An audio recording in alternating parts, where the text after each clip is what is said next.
penitenciaría de Lecumberri fue inaugurada el 29 de septiembre de 1900 por el presidente Porfirio Díaz. Su construcción tardó 15 años. La penitenciaría fue construida para contener a 700 hombres y 80 mujeres condenados exclusivamente en el Distrito Federal por delitos comunes, ya sea a prisión ordinaria o extraordinaria. Su construcción se basó en el panóptico o arquitectura de control, cuyo diseño permite que desde un punto central se pueda observar cada una de las crujías. En la fachada se levantan 4 torres de 3 pisos circulares para recordar a sus moradores que no había tiempo para pensar o urdir nuevos crímenes. El edificio tenía una sección para la administración carcelaria, las oficinas y la casa del director. En la parte central se levantó una gran torre de vigilancia que se elevaba a 38 metros y sostenía 3 estanques con capacidad de 180 metros cúbicos de agua. El sistema penitenciario utilizado fue el Crofton o irlandés, consistente en dividir las penas en 3 periodos graduales. El primero, rigurosa prisión solitaria. El segundo, prisión en común con separación durante la noche y trabajos en la escuela y talleres durante el día. Y el tercero, libertad preparatoria. Cada prisionero pasaba por los 3 periodos y avanzaba de uno a otro gracias a la disciplina y a su trabajo en los talleres y en la escuela. A quienes cumplían satisfactoriamente con sus deberes, se les podía reducir hasta en 1/4 parte su sentencia y podían obtener su libertad condicional. El primer periodo de reclusión estaba destinado a incomunicar a cada preso en solitario. Dentro de su celda, el interno realizaba trabajos por los cuales no tenía remuneración alguna. Las crujías A, B y C eran para estos presos, lo que actualmente son las galerías 4, 3 y 5. En el periodo de aislamiento, para que los reclusos pudieran tomar el sol y estirar las piernas, se diseñaron 2 torreones, con celdas sin techo, en las cuales podían permanecer algunos momentos en completo silencio. El segundo periodo implicaba realizar trabajos remunerados en los talleres. En esta etapa existían 4 grados, que los presos iban escalando de acuerdo con sus méritos en el trabajo, la escuela y la disciplina. Para ello, las crujías destinadas eran las D, E, F y G, lo que actualmente son las galerías 1, 2, 5 y 6. Los reos que estaban en el segundo periodo de reclusión laboraban en los talleres, equipados con las más altas tecnologías. Los habían de fundición, papel, sastrería, carpintería y panadería, entre otros. Estos talleres se ubicaban en las construcciones que están en las puertas 2, 3, 5 y 6. El tercer periodo tenía por objeto demostrar al reo que ya se le tenía alguna confianza, permitiéndole vestir de civil y trabajar en el exterior, así como ir a la iglesia. Por consiguiente, tenía cierta libertad de movimiento. Las crujías que le eran destinadas eran la H e I, que ahora son los jardines sur y norte. El sistema penitenciario con el que fue inaugurada la penitenciaría fue modificándose con el tiempo hasta convertirse en una cárcel convencional. Entonces, el lugar que había sido construido para 800 reos fue ocupado por más de 5,000 de todas clases. El sistema Crofton se dejó a un lado y se distribuyeron las crujías según la tipología de los delitos, ya sea que fueran reincidentes, sexuales, comisionados a talleres, lesiones y homicidio, robo, salud, fraudes, nuevo ingreso y delitos patrimoniales.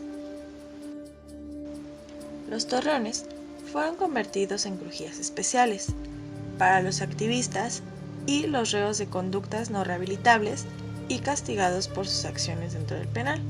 Se construyó la crujía O, destinada a activistas y presos extranjeros. También fue construido un edificio para los juzgados, que albergó a los internos que todavía no estaban sentenciados. El también llamado Palacio de Lecumberri adquirió el adjetivo de negro, a causa de las historias que describían lo que ocurría dentro del lugar. Estas historias eran narradas por los presos y sus familiares. El trabajo en los talleres se convirtió en voluntario y su recompensa consistía en la condonación de un día de pena por cada 2 de trabajo. Las visitas eran recibidas una vez por semana, uno distinto para cada crujía. Ese día, el patio de la crujía correspondiente se convertía en centro de convivencia familiar. Los celadores seleccionaban en cada crujía a reos de su confianza, a quienes designaban como mayores, y que entonces se convertían en aquellos que guardaban el orden en el interior. Algunos de los presos podían establecer pequeños negocios para mantenerse. Cada preso tenía la obligación de hacer las fajinas, es decir, la limpieza de las áreas comunes. Para no hacerlo, podían pagar una cuota o, en su defecto, se les sometía a castigo. Al carro con el que se distribuían los alimentos se le conocía como ranchito. Debido a la sobrepoblación, la corrupción imperante y a la fuga del narcotraficante Alberto Sicilia Falcón, se determinó el cierre de la penitenciaría el 27 de agosto de 1976.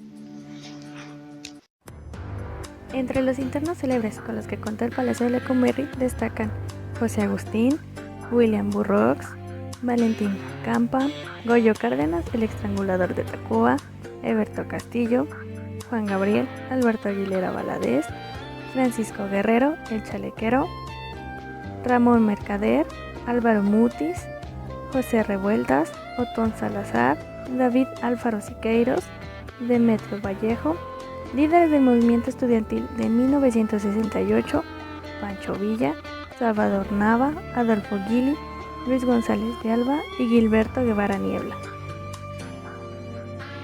En el año de 1947, el Palacio de Lecumberri fue escenario para la película Nosotros los Pobres, donde Pedro Infante interpretó a Pepe el Toro. Y recordemos que Pepe el Toro era inocente. En México comenzaba el siglo XX, grandes construcciones, inversión en los transportes y vías de comunicación, un importante desarrollo industrial, así como la adopción de costumbres afrancesadas, fueron parte del legado del porfiriato que anunciaba al mundo que México había llegado a la modernidad.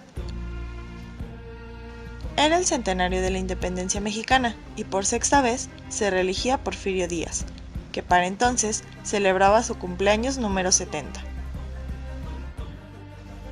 En el año de 1913, luego de la decena trágica y la traición de Victoriano Huerta, el presidente Francisco I. Madero y José María y Pino Suárez salen del Palacio Nacional para ser trasladados a Lecumberri. Sin embargo, fueron brutalmente asesinados justo al llegar al lugar. Otro evento importante fue el movimiento estudiantil de 1968, pues como ya se había mencionado anteriormente, varios de los líderes terminaron presos en el lugar. Le preguntamos a algunos trabajadores del lugar las experiencias que han tenido dentro de este y escuchemos los testimonios de que ocurren situaciones paranormales dentro de la expenitenciaría Lecumberri. Una señorita encargada de la limpieza, llamada Irma, que lleva 9 años trabajando para el Archivo General de la Nación, nos relató que se ha visto en las cámaras de seguridad que en la Galería 3, aunque sus puertas estén cerradas con llave, se puede apreciar que se abren y se cierran, al igual que los cajones que contienen los archivos.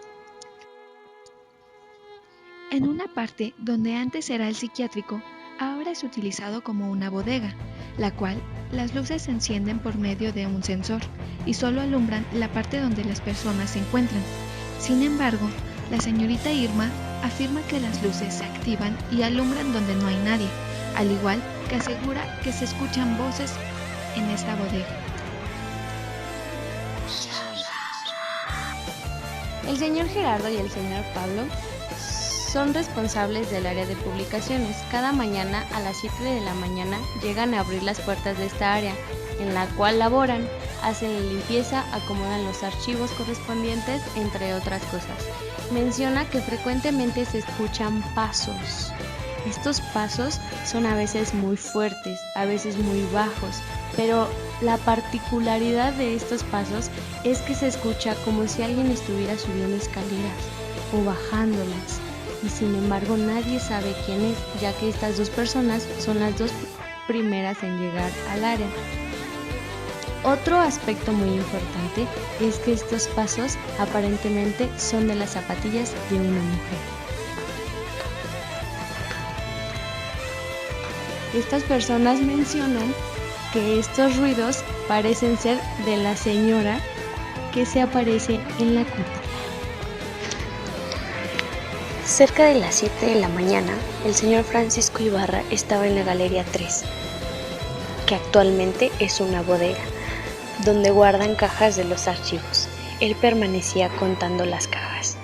1, 2, 3, 4, 5, 6, 7, 8. Al escuchar esto, el señor Francisco salió corriendo de la galería, ya que quien dijo 8 no había sido él. Renunció y no volvió a regresar. De igual manera, el señor Pablo nos contó que hace 2 años había un vigilante llamado José Luis. Este vigilante estaba encargado del área del auditorio. Él cerraba y abría las puertas de esta área. Él laboraba las 24 horas del día. Cerca de las 2 de la mañana, un día, mientras hacía su rondín, caminaba por todo alrededor del auditorio cuando sintió que alguien lo jaló y comenzó a ahorcarlo. Él trató de defenderse, por lo que se echó a correr, cruzando el área donde actualmente exponen banderas. De nueva cuenta, alguien lo jaló del cuello y empezó a asfixiarlo. En el momento en el que él se pudo zafar de lo que aparentemente era un fantasma, corrió y salió del lugar. Se menciona que esta persona también renunció y no volvieron a saber nada de ella. Cuando hacen limpieza cerca de la biblioteca, siempre se aparece una sombra. Las señoras de limpieza ya están acostumbradas a esta sombra, pues cada que aparece siempre la saludan. Una noche hace 2 años aproximadamente, a un guardia de seguridad que cubría las 24 horas, le tocaba cubrir la zona de reconstrucción del arte, donde antes era el hospital de la penitenciaría. El guardia observó a un médico que iba junto con un niño. El guardia los quiso seguir pensando que eran personas normales, pero después se dio cuenta que estaban flotando. La ambulancia llegó por él a las 2 de la mañana, ya que el guardia se quedó trabado por la impresión de ver este suceso paranormal.